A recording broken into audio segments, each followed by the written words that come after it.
How we doing, everybody? You probably saw the news by now. Massive fight announcement by Dana White. Jon Jones, the greatest of all time, and save your arguments. I don't care about the picograms right now. Going up against the greatest heavyweight of all time in Stipe Miocic, okay?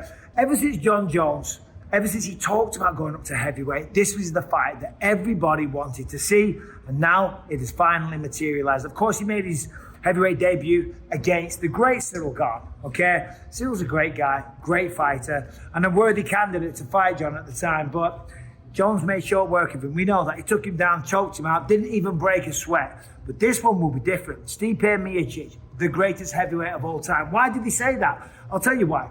Because he knocked out Fabrizio Verdum in Brazil. Then he beat Alistair Overeem, Junior Dos Santos, and Francis the Predator Ngannou. He defended the belt 3 times. That's more than anybody else in the history of the human race or the history of the UFC. So that makes you the greatest. Come over here, Riley, cameraman. Follow me. When I do this, that's a follow.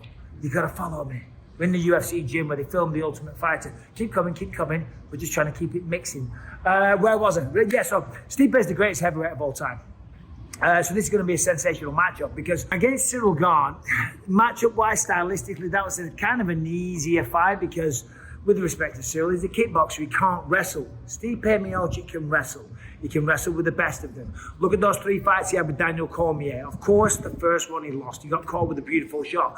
The next 2 were very, very competitive fights. And DC is one of the best wrestlers that we've seen, okay? And Stipe was able to nullify that. He even took DC down a couple of times. Watch your back there, buddy, you're going to trip up. So yeah, he was able to take him down a couple of times. So on paper, very, very interesting fight. We're going to see a lot of striking. We're going to see a lot of engagement in terms of different striking, kicking, takedowns, clinching. We're going to see a proper MMA fight. We're going to see Jones go to work and get tested at this weight class. The reason I say that is because against Cyril Gane, he wasn't tested. We don't know if he can take a shot at heavyweight. We don't know if he has the power to hurt these guys at heavyweight. We don't know if his gas tank is going to be affected if he has to go 5 rounds with all that extra body weight that he has. These are all real questions that were not answered against Cyril Gane. Again, that's no disrespect to Cyril Gane. I'm a massive fan of the man, but these are just the facts. But this is the fight we all want to see. Going down at Madison Square Garden in November. I can't wait to be there. It's going to be absolutely incredible. What a fight it's going to be. But the reality is, this could be the last fight that we ever see from Jon Jones. We're going to spin a little 180 here. We're going to change the background.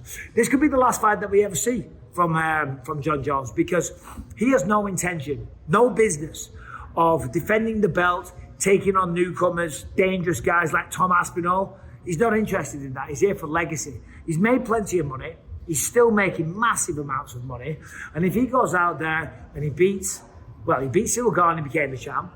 He beats Stipe Miocic. He beats the greatest heavyweight of all time. What else is there to do? He's been there, done it, got the t-shirt. He's got no interest in just fighting contender after contender after contender. Because ultimately, you're going to lose. You're going to get caught out. A new kid's going to come along. It could be a Tom Aspinall. It could be a Sergey Pavlovich. We just don't know. But that's not what Jones is here for. He's proved his legacy. He's proved how good he is. He's proved he's one of the best fighters that the world has ever seen, right? Get in, make your money, make your legacy, become a legend, and get out, right? So there's a very, very good possibility that this next fight against Stipe Miocic is the last time that we see him. Now, I'm not going to give a prediction for the fight, but in terms of a breakdown, I think on the feet, Stipe is more dangerous. You know, Jon Jones, even at light heavyweight, he was never the biggest puncher. You know what I mean? And that's no breaking news. He wasn't a knockout artist.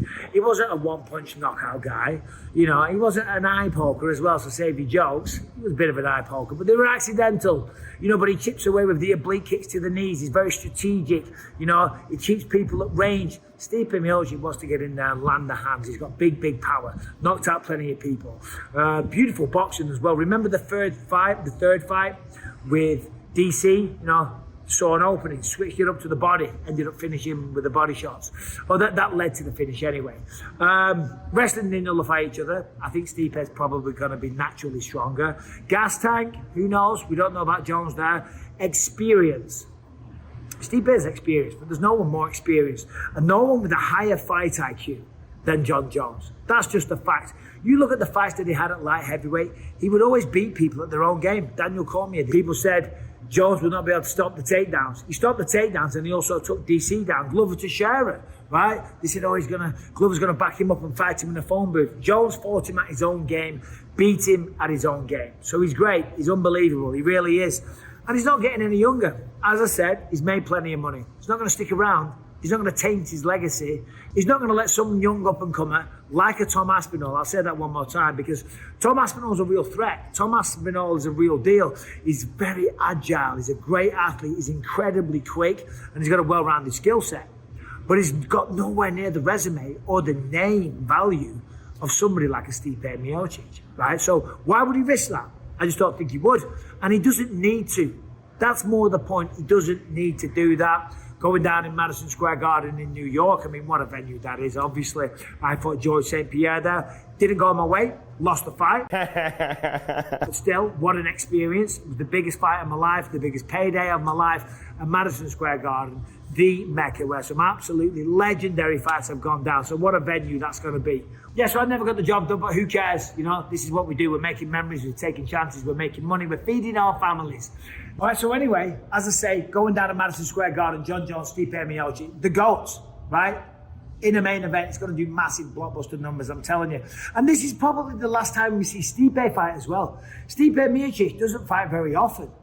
He hardly ever fights these days. In fact, he's not even the biggest fan of mixed martial arts. He's good friends with Anthony Smith. Of course, I do my podcast with Anthony, so I know this firsthand.